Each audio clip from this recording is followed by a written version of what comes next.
When I grow up, I want to work for a woke company, like super woke. When I grow up, I want to be hired based on what I look like, rather than my skills. I want to be judged By my political beliefs. I want to get promoted based on my chromosomes. When I grow up, I want to be offended by my coworkers and walk around the office on eggshells and have my words policed by HR. Words like grandfather, peanut gallery, long time no see, no can do. When I grow up, I want to be obsessed with emotional safety and do workplace sensitivity training all day long. When I grow up, I want to climb the corporate ladder just by following the crowd. I want to be a conformist. I want to weaponize my pronouns. What are pronouns? It's time to grow up and get back to work. Introducing the #1 woke-free job board in America, redballoon.work.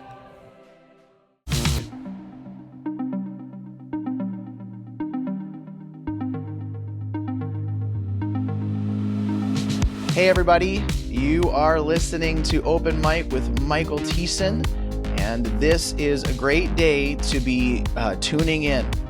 This show is produced by Liberty Coalition Canada in partnership with ChristianWeek.org. Liberty Coalition Canada exists to establish Christ's justice and righteousness, and then to defend those who stand. Christian Week exists to provide a practical, balanced, hope-filled perspective on national and global issues. As always, I encourage you to head over to our websites, libertycoalitioncanada.com, or to head over to christianweek.org in order to get more information on global headlines from a Christian perspective. As we get started here, want to introduce you to my friends at RockLink Investment Partners.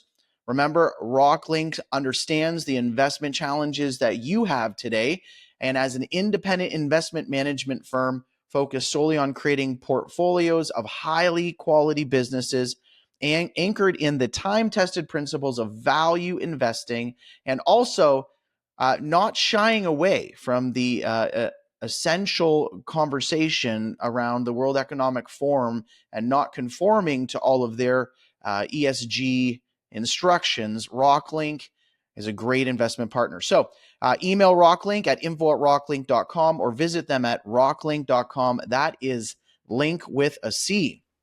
Today, I get to spend time with an outlaw, and that is Dr. Robert Spencer. And Robert's going to be coming on. He's going to be helping us follow up with our interview with Dr. David Wood, and of course, our live podcast that we did last week with Tim and I, where we are tackling this new, I don't want to say new, but this very current and changing situation as we are seeing pro-Palestinian protests all around the Western world, and yet we're watching terrible footage coming out of Israel in what Hamas is doing in Israel. So, Robert, thank you for coming on the show. It's great to be having this conversation with you today. Thank you. Good to be here. Can you introduce our listeners to your work and any particular places you want them to go to find what you're doing? You are actually an outlaw. You're banned from Britain based upon the research that you're doing and presenting over at Jihad Watch. Is it jihadwatch.org? Yeah, jihadwatch.org. Can you tell our folks a bit about yourself? Sure. As far as the ban from Britain goes, about 10 years ago now, actually, I was right here in my office and got a letter from the UK Home Office, which considerably impressed the FedEx man who delivered it. He said, it's from the British government. And anyway, it said that because I had said that Islam has a doctrine of warfare against unbelievers, that I would not be allowed to travel to Britain. And this is kind of absurd because Islam does have a doctrine of warfare against unbelievers. But what the situation was that the British government was trying to appease its Muslim population, and they were very upset about counter-terror measures and claimed that they were unfairly singling out Muslims. Well, of course they were, because only the Muslims were acting as terrorists in Britain at the time. That's not to say that only Muslims are terrorists. There was, of course, and is the IRA and all the rest of it. But nonetheless, that was the main terror threat. But in order to appease the Muslim community, the British government decided to create a parallel right-wing extremist threat. Now, you're only far right in the establishment if you are against their agendas. And one of their agendas is to force everyone to believe that Islam is a religion of peace that has nothing whatsoever to do with terrorism. And this is designed to justify the mass migration of Muslims into Europe and North America and many other things. But in any case, if you dissent from that, then you're a far-right extremist equivalent to the terrorists themselves. And so Theresa May, the former Prime Minister of Britain, actually once boasted that she had kicked Abu Hamza and Abu Qatada out of the country, both of whom are jihad terrorists who advocated violence. Abu Hamza tried to set up a jihad training camp for al-Qaeda in Oregon, and so on, and also had barred Robert Spencer and Pamela Geller from the country. Now, we, of course, have never advocated any violence or tried to set up any terrorist training camp or called for any violence or justified any violence or anything of the kind, but she was trying to pretend, and the British government continues to pretend, that the far-right extremists constitute just as dangerous a threat as the jihadis. Now, this is an outrageous lie and defamation on their part, but what do you do when the British government is libeling you? Who are you going to sue? The Queen? The king, the Queen at the time, the King now. It's just, there's nothing that can be done about it. It's just sort of absurd. Well, you know what? We've got some connections with a great British organization called Christian Concern. I'm gonna give them a call. That would be a worthwhile question to be posed to some of our British Christian advocates. This is a pretty serious topic to be banned from a country. I'm an immigrant to the United States, and I happily love the freedoms in the state of Kentucky, and yet as this issue, and I'm gonna label the rising awareness of jihadism as an issue, just so help people can frame this conversation. It's not a day goes by I go on Twitter and go, I wonder if I say this, if this is going to affect my future visa. I really hope it doesn't. And I'm going to bring that home because I'm sure you saw yesterday that Vice President Kamala Harris, as a priority to talk against hatred and anti-Semitism, established a conversation with the president about Islamophobia. So it wasn't just a conversation. It's a national strategy to counter Islamophobia that's going to be run by the National Security Council. So in other words, they're saying that it's a threat to national security to criticize Islam and to speak about the motivating ideology of groups such as Hamas. And so I fully expect to be interrogated, arrested, who knows what. Okay. So folks, this is a context of the conversation. It is very serious globally. It's obviously very serious with Israel having to defend themselves from jihadists all surrounding them. And in that context, of this rising issue that people, of course, in the back of their minds were always aware of some of the teachings of Islam. Now we are talking about the rise of Islam in a new way with real consequences. And Robert, the one thing I've been saying to people is I think that this is global jihadism going into phase 2 of jihad. This is now, like in Israel, of course, we're at phase 3. They're openly violent, openly murderous. But with all of these protests and with these governments posturing the way that they are, this seems to be ratcheting up globally of Islam. Yeah, no doubt about it. And can you explain for folks what the difference between phase 1, phase 2, and phase 3 of Islam and where that rhetoric comes from? It's as old as Islam itself, and it comes from contradictions actually in the Quran that were explained by the early Muslims as 3 stages of teaching on jihad and warfare against non-Muslims. And that comes from Ibn Ishaq or Ibn Hisham. Ibn Ishaq was the first biographer of Muhammad, or the first one whose work has been largely preserved. He died in the 760s, about 130 years after Muhammad is supposed to have died. And then his work actually is lost, but Ibn Hisham, who died in the 830s, he wrote a biography of Muhammad that contains a great deal of material that he says is taken straight from Ibn Ishaq. We don't actually know if he edited it or changed it or how much he might have done so. So this is material from the 9th century that is 200 years after Muhammad. It is rooted in earlier material, but we can't know how much it's been edited. And this is actually the earliest available material about who Muhammad was and what he did. And Ibn Hisham explains the Quran as teaching first that Muslims must be tolerant of unbelievers, and that's based on the Quran, chapter 109, and the first 12 years of Muhammad's career as a prophet. Chapter 109 of the Quran says, "Say to the unbelievers, I do not worship what you worship, and you do not worship what I worship. I will not worship what you worship, and you will not worship what I worship. To you, your religion, and to me, mine." That's essentially the whole chapter. And that's based on Muhammad in Mecca, the city where he was born, where he only attracted a small number of followers, and he preached tolerance. But it was really not tolerance of the non-Muslims. It was that he was asking the non-Muslims for tolerance of the Muslims, because they were a small, powerless group.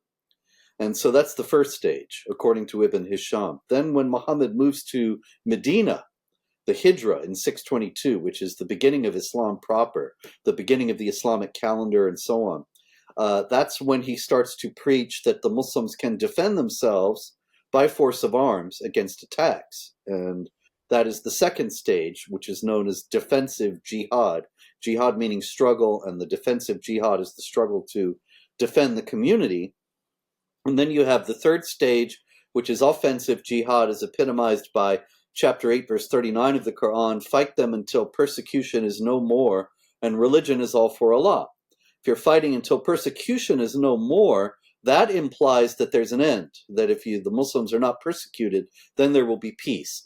But that would be misleading, because the passage doesn't end there. It ends with, "and religion is all for Allah." If you're going to fight until religion is all for Allah, then you have to come after people who aren't fighting you, but their religion is not for Allah. And so that is an offensive war against all non-Muslim entities. And so those are the 3 stages: tolerance, defensive jihad, and then offensive jihad. And the first stage is when Muslims are a small number and in a great minority in a non-Muslim country. And that's what we've seen. That's what we grew up with in Canada, in the US, and in Europe. But now, as Muslims have increased in number, we're seeing, particularly in Europe, but also in North America, a transition to the second stage, where Muslims are permitted to take up arms in defense of Islam and in defense of the Muslims. We see that with the increasing violence in the protests against Israel, that a Jewish student got his nose broken at Tulane University in Louisiana a few days ago. Another Jewish student was surrounded by a crowd of angry Muslims and menaced at Harvard. I believe that was yesterday, and so on. The violence is considered to be justified and justifiable based on the fact that the Muslims have been attacked. And we're going to see more violence in Europe and in North America. In Europe, of course, if you look at jihadwatch.org and the stories that we report, it's practically a daily occurrence that some Muslim guy in France or Germany is shouting Allahu Akbar and stabbing random people on the street. And that's all part of this. Then the third stage will be a large-scale jihad action against a non-Muslim entity, such as what we see now with Hamas and Israel. And that is coming. It will be here, just hasn't come yet. So, Robert, with the Patriot Act, and then now Kamala Harris wanting to have a Homeland Security or I know that Homeland's not the right entity there. Making this a national security issue, What do Christians do now practically? Like we've been saying for years, immigration is a problem. Canada and the United States have been mass immigrating people from Muslim countries that are openly jihadist. And again, there's no separation with the Muslim worldview from jihad, and that's a misnomer that people keep telling us. So there's been mass immigration.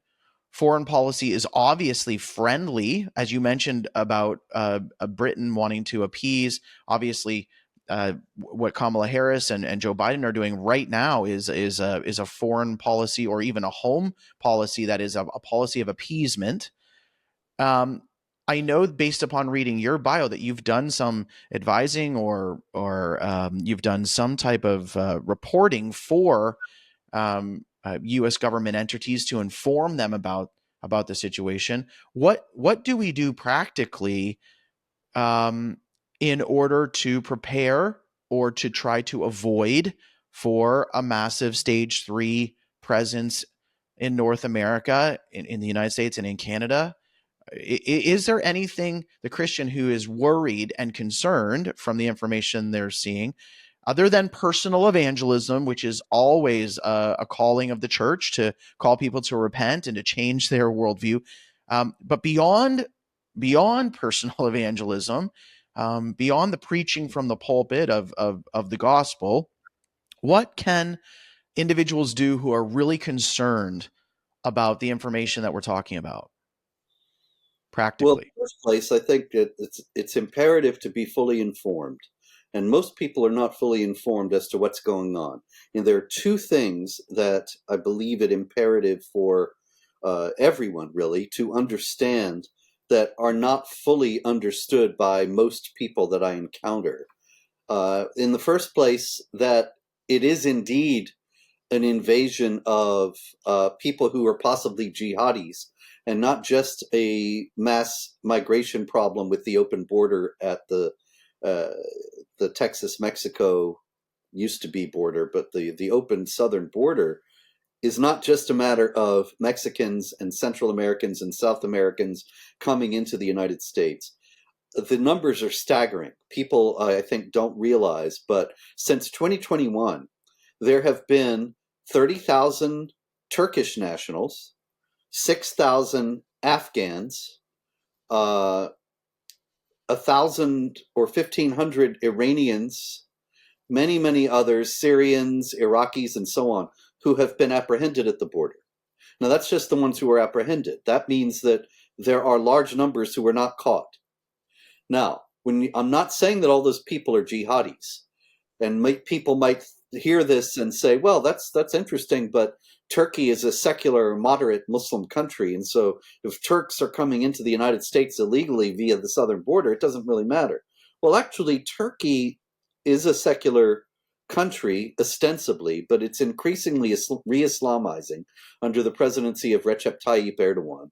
It is well known that Turkey favored ISIS when ISIS was in control of Iraq and Syria, and Erdogan allowed Turkey to be a conduit, a means by which jihadis could travel from North America and Europe and go through Turkey into Iraq and Syria to join ISIS. He didn't stop them as he could have and should have. The idea of Turkish secularism also is really a matter of Istanbul and Ankara, and the rest of Turkey is a very firmly Islamic country that doesn't really like secularism, and that's why Erdogan keeps remaining in power. The vast majority of the common people in Turkey are completely on board with Hamas, with the jihad enterprise in general. So 30,000 Turks is a matter of concern. Once again, that's only the ones that got caught. We don't know how many got through. The other aspect of this that is not, I think, sufficiently understood among most people is that the Biden regime is not an American administration the way other presidencies have been. It's not really an American administration at all. the Biden regime is actively working against America and Americans on numerous fronts. This is not really even a political issue. You may love Trump, you may hate Trump. You may love Biden, for that matter, or hate Biden. But the fact is that the administration, or the regime more properly, is very clear in being against core American principles, notably the freedom of speech. The Biden regime tried to set up a disinformation governance board, which, like this new Islamophobia initiative, was situated as a matter of national security. It wasn't the National Security Council for that one. It was run out of the Department of Homeland Security, but that amounts to the same thing. That it was considered that if you were spreading disinformation, this was a security threat. So the idea would be to claim that people were spreading disinformation and silence them accordingly, regardless of the freedom of speech protection in the First Amendment, because it was a terrorist threat. It's a security threat to have this disinformation going around in the regime's view. Now, they had to back off on the Disinformation Governance Board because there was a firestorm of criticism that they weren't prepared to deal with. There are people who still believe in the First Amendment in the United States. But it's not as if they've suddenly discovered that they love the freedom of speech. They are trying to criminalize dissent, to stamp out opposition in the United States. Once again, whether you love Trump or hate Trump, the idea of arresting the chief opponent of the sitting president, of charging him with multiple felonies, and of those felonies being actually misdemeanors at best that were upgraded to felonies solely in order to persecute the chief opponent of the sitting president. This is third world dictatorship stuff, and not what we've seen in the United States ever before. And so you may even think Trump is guilty of crimes, but the fact is that Nixon was obviously guilty of crimes, for that matter, and nobody ever talked about arresting him. That was considered to be a bridge too far. That was getting into Banana Republic territory. Well, now we're in it. And the point...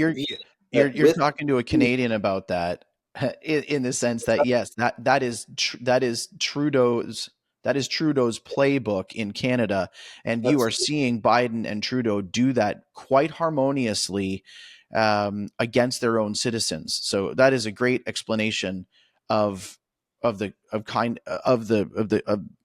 groundwork being laid by the government against its own citizens. Now, if you'll permit me, that's just the foundation, all that, because then we have to understand that the combination of the new national strategy to counter Islamophobia and the administration, the regime's war on the freedom of speech, will be that people who speak about the ideology of the jihadis, people who speak about what they believe and what's guiding them, as I've done for more than 20 years now, it's all designed to lead to a situation where such people will be silenced, deplatformed, arrested, imprisoned, re-educated, who knows. But we will now see people who criticize Hamas, even though the administration ostensibly favors Israel. Remember, Biden went over to Israel to express his support and ended up announcing he was giving $100 million to Gaza, which means to Hamas, because there ain't nobody in Gaza that's going to get that money or be able to get that money except Hamas. There's no institution in Gaza that can get $100 million from the United States. And then here come the Hamas guys at the door saying, give us the $100 million. And they say, no, Molon Labe, you're not going to get it. No, Hamas is going to get it. There isn't any group that can stand up to Hamas in Gaza. So he's essentially, and he knows this, he has to know, or if he doesn't know it, since he's just a mouthpiece, the people who are running him know it. So what we have is a situation where the president of the United States goes to Israel, expresses support for Israel, and says, oh, by the way, I'm giving $100 million to the people wanting to destroy you. So it's clear which side he's really on. And what we're going to see now is the silencing of critics of Hamas, the silencing of those who speak about the jihad threat in general. And so we need to be aware of that. You want to know what Christians can do? First, be aware of that. Second, bring your politicians to be aware of that. Don't vote for anybody who's not aware of that. work hard to raise awareness of that among the people who you know and who you are surrounding you, and make it clear that this is the fundamental issue of our time, that if we lose on this, we've lost everything else, because then the tyranny is in place and they can do whatever they want, and we cannot say a word in protest because, of course, we cannot speak at all anymore. It would be disinformation or Islamophobia to do so. Okay, I have two questions to follow up. The first question is, what are the limits to free speech? Because I'm watching all of these pro-Palestinian marches where they are celebrating, women having their breasts cut off and being killed, babies being decapitated and burned. War is ugly, but just a very simple 3 days on Twitter with a balanced watch of both what Israel is doing and what actually Hamas did. The evidence, there is no moral equivalency at all. That argument has always been dead, but it's really pushed.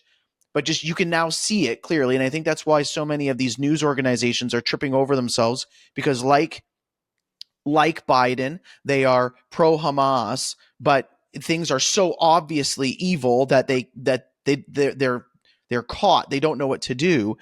But when we say we believe in free speech, I do not want people to be able to protest walking down the street celebrating the murder of children in these ways,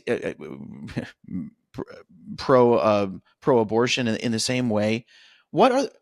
How do we think through this issue of free speech where we don't want people to outwardly and openly promote evil, but we also don't want to do the very thing that the communists, that the globalists will do, that the Muslims will do to us? Well, what the Biden regime is trying to do is foreclose on any opposing viewpoints. Now, see, I am obviously, as we've talked about, considered a far-right extremist and all this nonsense. And it's really just an effort to stigmatize, demonize, marginalize, and silence those who oppose the standard establishment line. And that's what they're trying to do across the board, that simply because you disagree, then you are far right or a purveyor of disinformation or an Islamophobe or a combination of all three and many other things as well. And so you can lawfully be silenced. Historically in the United States, that was absolutely a bridge too far, a line that must not be and was not crossed, that simply opposing viewpoints were not silenced or inhibited in any way. The restrictions on the freedom of speech only came into play in regard to advocating for illegal activity, advocating for violence, for vigilante action against some innocent person, or even some guilty person for that matter, advocating for extra legal or illegal activities. Those were the restrictions on the freedom of speech. And that worked very well for a couple of 100 years, that there were all sorts of viewpoints and there was no viewpoint discrimination. Now there's plenty, but there was only restriction on the freedom of speech of people who were saying, yeah, you should all go out and rob banks, or you should all go out and kill people, and so on. So about pro-Hamas demonstrators now, it seems to me that it ought to be a very clear-cut situation, just as that was, that you have here a group that is still considered to be a terrorist organization, classified as such officially by the U.S. State Department. And then you have people who are out there applauding and rooting openly for the victory of this terrorist organization. That seems to me to be a perfectly reasonable thing to say that's a prosecutable offense. And it's not a restriction on the freedom of speech. You hate that, you want to change that, then lobby with your legislators to get Hamas removed from the terrorist designation list. It's not as if it's some infallible list, and I'd be the last guy to say that the government's judgment is always right in such situations, or I'd be incriminating myself. You want to protest for Hamas? Then in the first place, get that changed. But as long as Hamas is listed as a terrorist org, then you shouldn't be able to root for it openly on American streets. I mean, it's really the same thing in my situation. I'm not trying to go to Britain. If they say I'm barred, I'm barred. And I respect that. I did actually sue the Queen years ago and tried to get it changed, lost the case. There was not really any reason given when I lost the case. They just said the government has the right to bar people from the country. Well, I wasn't even contesting that. I was just saying that they were wrong in barring me. But that was that. So that's the situation. If I don't like it, if I were to want to go to London, which I actually don't, but if I did want to go, I would go through legal channels and try to get the thing changed again. Listeners, you can see how important words and definitions and actual law is. This is why Liberty Coalition Canada and the Fight Laugh Feast Network and the Ezra Institute and all the other work that we do, we are promoting the rule of law, because what we're seeing is the changing of words, which means the changing of meaning, which means we're led to chaos, and people are in the street promoting a terrorist group, and categorically so. And so, Robert, thank you for that. Thank you for that concise response. It's really helpful. As you were talking, I had a second question. So the first question was, what are the limits to free speech? And then the second question is, why are these Western administrations so blind to the very violence that their military have been fighting for years, that their intelligence communities have been dealing with and trying to keep moderate for years? Is it just again going back to critical theory? Is it just political opportunism on their behalf? It seems, you see these lefties having such a, like, even right, on Twitter today, I had a guy, basically I made a statement about jihad, and guy came back at me and said, the Hamas are freedom fighters. And I said, do you understand anything about jihad? He said, no, I'm a white dude and I'm a Catholic. And I said, well, here's a video that we've produced on jihad. Have a listen. He said, no, thanks. And I said, okay, great. Well, then can you stop promoting jihad as a Westerner? Because you have no idea what you're talking about. And then he said, hey, enjoy federal prison. And it's like, okay, so you want me to go to prison for offering you a video of information? Why are these Western libs so blind to what we've seen throughout world history of Islam? Well, they don't know it, as you pointed out there. They have no idea, really. They've been fed a lot of nonsense for many years, and it's not even just on the left. But remember, it was George W. Bush 6 days after 9/11 who went to the mosque, standing in front of the Council on American Islamic Relations, which has been declared a Hamas front group by the Justice Department. And you have the other guy standing, one of the other people standing behind Bush, being Abdurrahman al-Amoudi, who was a very prominent, probably the most prominent Muslim leader in America in the 1990s. And he met with Clinton, he met with Al Gore, he met with all the presidents. Obviously, he met with Bush and all the top leaders in Washington, and now he's in prison for funding Al-Qaeda.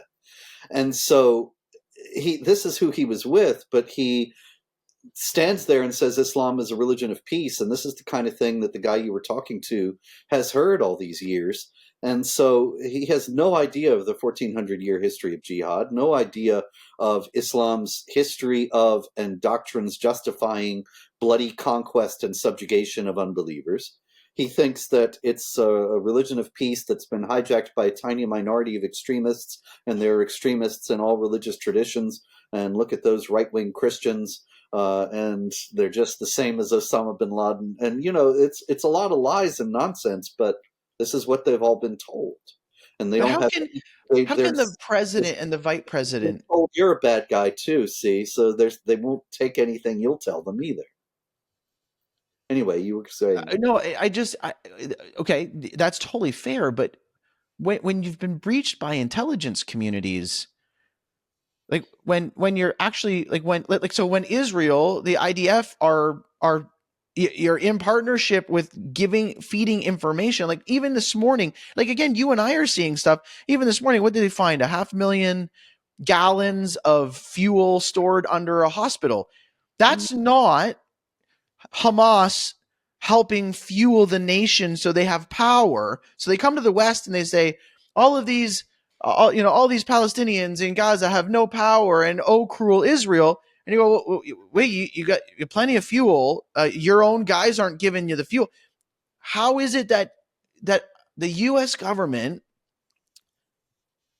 I know that's a ridiculous question. How is it? Like you can actually answer that question, but it seems so categorically obvious that it is compromise and fear that Yeah. that Americans have fallen into what I would say the Canadians have fallen into, that on this issue they just will not tell the truth. So they're in this whole bait and switch conversation Well, we're governed constantly. by a traitor class in both Canada and the U.S. Justin Trudeau doesn't care about Canadians, and Joe Biden doesn't care about Americans. The people who are in power in both countries are socialist internationalists who want to destroy the nation state and make both countries part of this massive socialist conglomerate state that is in league with the jihadis. Why is it in league with the jihadis? Because in the first place, the left loves Islam. And there are many reasons for that. But one is that Islam lends itself to authoritarianism in a way that Christianity does not. Christianity teaches the dignity of the individual human being as created in the image of God. Now that means that leads to and led to historically the idea that individuals have rights that should be respected by other individuals. There is no such teaching in Islam. In Islam, you have Muhammad saying, obey your ruler even if he's an Ethiopian with a head like a raisin. And that's often quoted to show, wow, look, Muhammad was a racist. He's saying that the most outlandish ruler he can think of is a black guy from Ethiopia.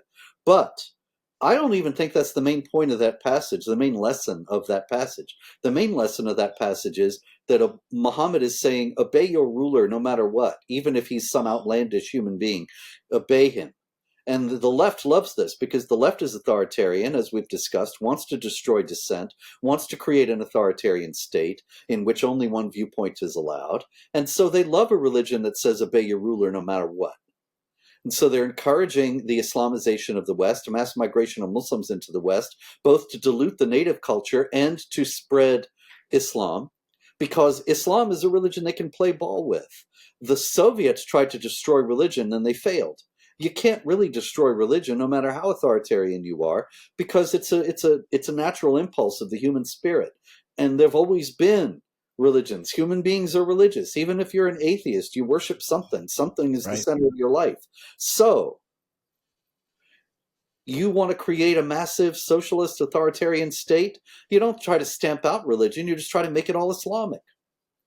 So do you think the folks who are at the top just like they just think, well, they're going to make it Islamic, but they're going to let me off because I brought it in, and I'm going to get paid off. I've been a partner. We're good to go.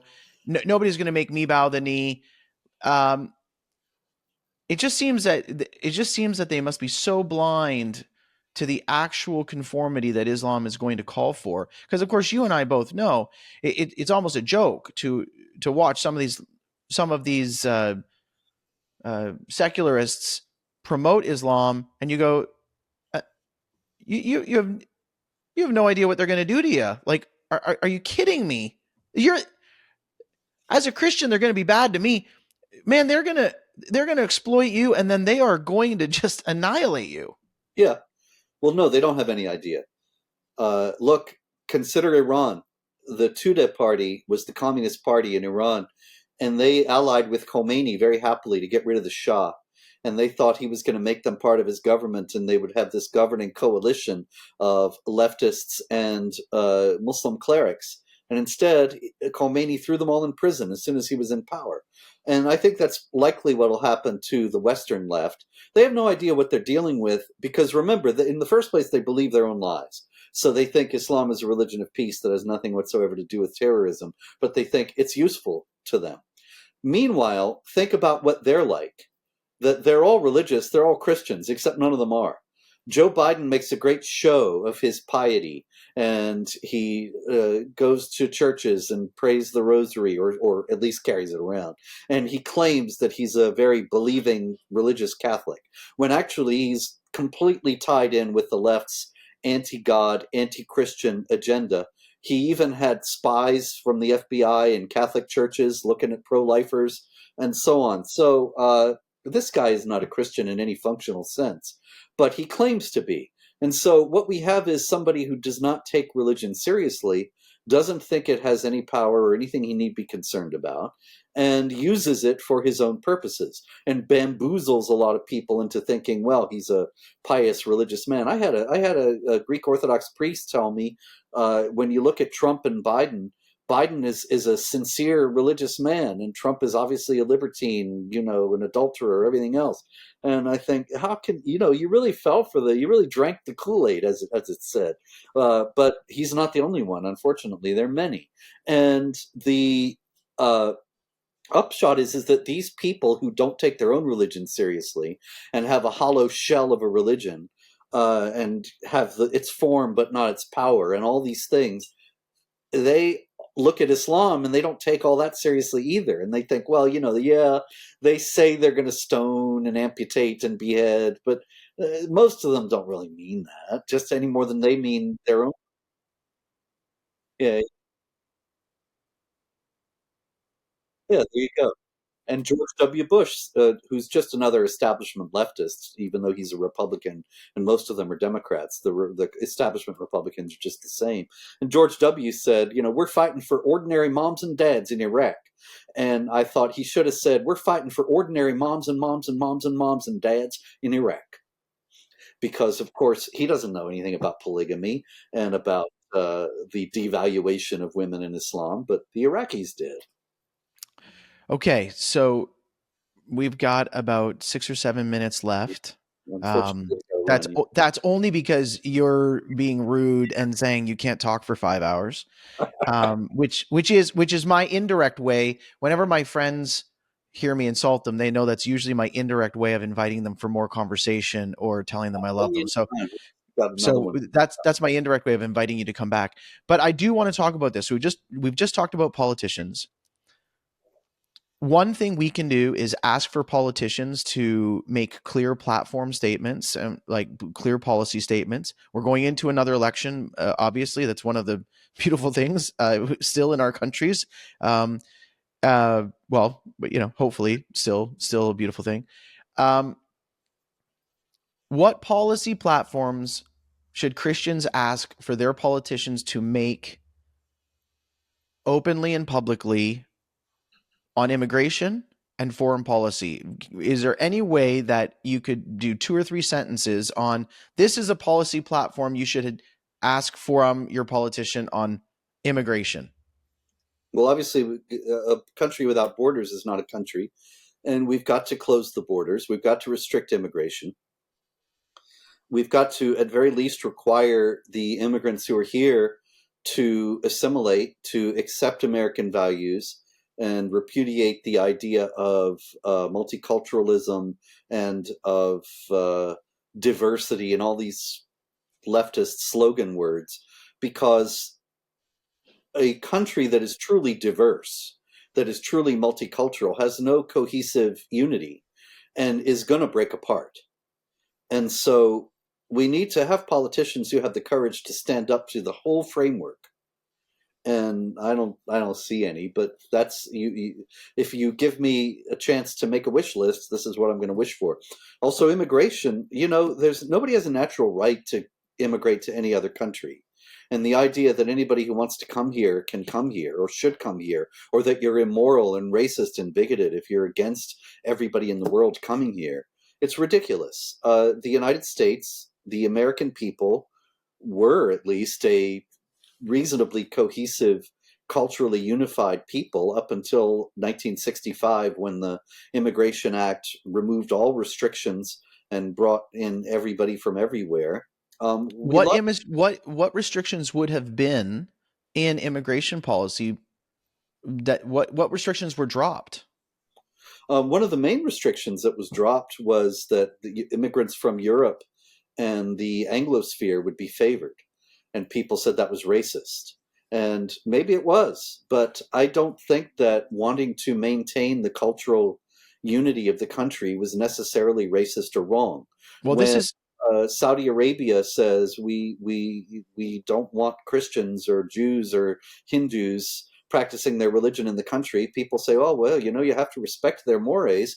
And nobody ever says they're racists and bigots and Christian phobes or anything. But only in the West is it racist and wrong to want to defend your cultural heritage and your national unity. But anyway, which again is a mixture of concepts, because of course race doesn't exist. It's an evolutionary concept. And so that restriction was actually only a protection of culture. The Christian Western mind that had been cultivated, that was a direct attack on that. So again, it has nothing to do with racism. It has to do with culture. You can be any shade of melatonin, and you can be an Islamic jihadist, or you can be a civil, God-fearing, obedient to the rule of law individual. Yes. And that's the other thing, that whoever's here, whatever color, whatever race, whatever background, they ought to be made to obey the laws. That's actually not happening. For example, I remember a few years back, there was a brownstone in New York City that burnt down, and it was several floors.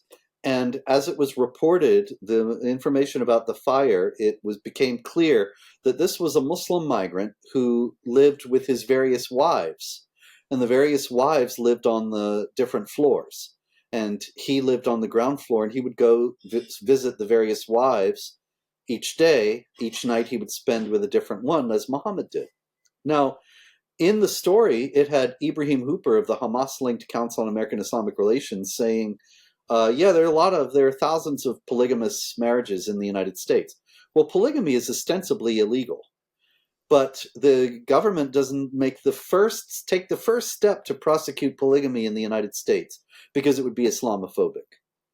And it would seem to me that you got a lot of Sharia adherent Muslims practicing polygamy in the United States. If you arrested them, you would catch a lot of jihadis also, because jihad is part of Sharia as much as polygamy. But this is not being done. So one thing I would say is enforce the laws on all the migrants, and a lot of problems would be solved. That's the same situation in the cities of Canada. In Toronto, you have polygamy openly practiced. In fact, I have a political friend who was running in a certain riding in Toronto, and actually solicited by a Muslim, saying, "Wow, you are a beautiful woman. I would love to make you one of my wives." While she is trying to advocate for the rule of law in the Judeo-Christian sense.